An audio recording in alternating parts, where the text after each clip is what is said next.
Hogwarts Legacy has been so controversial, and while I like to keep things about the games on this channel, I'd be stupid not to mention it. I believe that people should be able to boycott whatever they want to boycott, but on the other hand, people should be able to buy and play whatever game they want to play. What I don't like to see is both sides harassing one another. Harassing people for simply buying a game isn't good. And also buying 5 copies of a game to spite others is absolutely ridiculous. So there's my stance, and that's why I'm going to review Hogwarts Legacy. So I'm not a Harry Potter fan. I never have been, and I don't think I ever will be. But what I am a fan of is open world games. So how does it hold up as an open world game? And if you don't like Harry Potter like me, did the setting help or hinder the experience? And is it good enough to bring you into liking Harry Potter? Well, let's talk about it. As an open world game, Hogwarts succeeds in so many ways.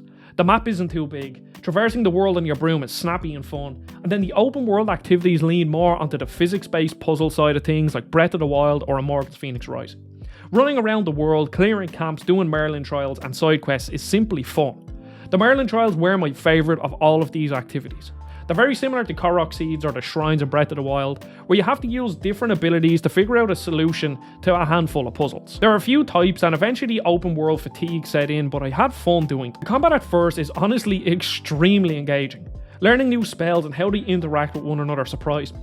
Levitating enemies to slam them back down, or figuring out that using different spells during attack animations can have fun effects. Like when you fight one of the toads, just as they're about to stick out their tongue, you can levitate them and then they get stuck mid-air, exposing their belly, and then you can do a critical attack. I'm torn on the combat though. It's way more fun than The Witcher 3, Skyrim and Fallout, but eventually it just became so mindless. After 15 hours I had learned pretty much all the spells and I fell into this mindless rhythm of dodging and just spamming magic attacks. On top of that, the enemy variety just isn't good.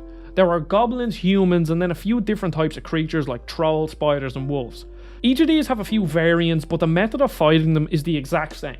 Spam spells and then that's it. Again, learning how all these spells interacted with one another and how they affect the different enemies was fun at the start, but it just became mindless in the end. And then of course, this is another open world game with an absolutely useless gear system. The gear simply does nothing other than improving numbers, and to be honest, I don't think they have much effect whatsoever. At first I didn't realise you could transmog armour, so I was using the gear that looked the best rather than the one that had the best stats.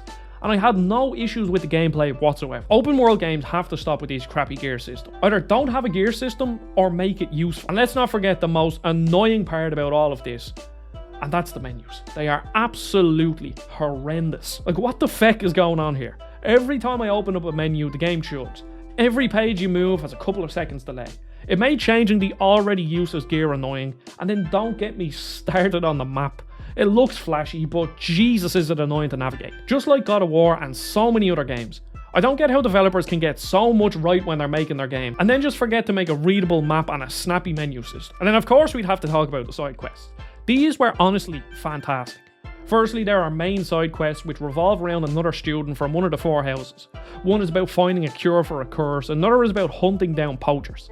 And while I don't think the characters themselves are all too great, the storylines and the locations these take you to are fantastic, and I highly recommend you do these. Even on top of that, there are some simple side quests like go to this area and clear out this camp. But then there are some that I won't spoil that are honestly on the same level as The Witcher 3. Look, I'm not saying it has the same amount of really high quality side quests, but the best side quests are definitely on par with The Witcher 3. And of course, I'd have to mention Hogwarts. Look, I've seen all the movies, so I know what it looks like, and feck me did they do an absolutely amazing job at recreating Hogwarts. The windy stairs, the paintings on the wall, all the secrets.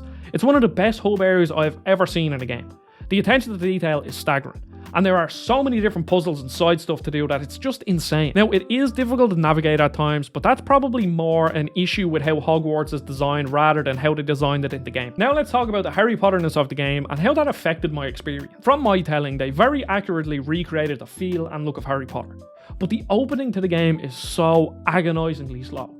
I mean, it takes like 5 hours to get properly into the open world, and I think this might be an issue with my relationship to the series. All of this opening was so slow and boring, but if this was set in Middle Earth and I was doing all this in the Shire, I would have been smiling from ear to ear. So I think if I liked Harry Potter more, then running around these famous locations would have really resonated with me, whereas here the opening was just a boring introduction to me. As for the story, it's passable. I don't think any of the characters are very memorable, but the journey itself was fun. I don't think it will win any awards, but it was a good excuse as to why I was doing all of these things, which I think is the minimum of what you can expect from an open world game. Look, Fallout and Skyrim story really aren't that great, so it's something I can look past. Maybe if I was into the world, I might know who these characters are and might be more invested, but I don't think that'll be the case for all of us non-Harry Potter fans. Other than that though, I don't think it being Harry Potter hindered my experience at all. In fact, I'm more interested in the world now than I ever have been before. From what I can see, the lore is well fleshed out here, and the game is constantly feeding you bits about the wizarding world, like what a trestle is, or how different parts of Hogwarts came to be. As I said, the opening few hours were very slow,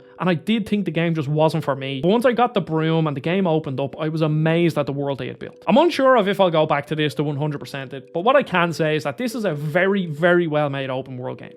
Better than most I've played in the past couple of years. If you're a Harry Potter fan, then you'll probably be smiling from ear to ear all the time.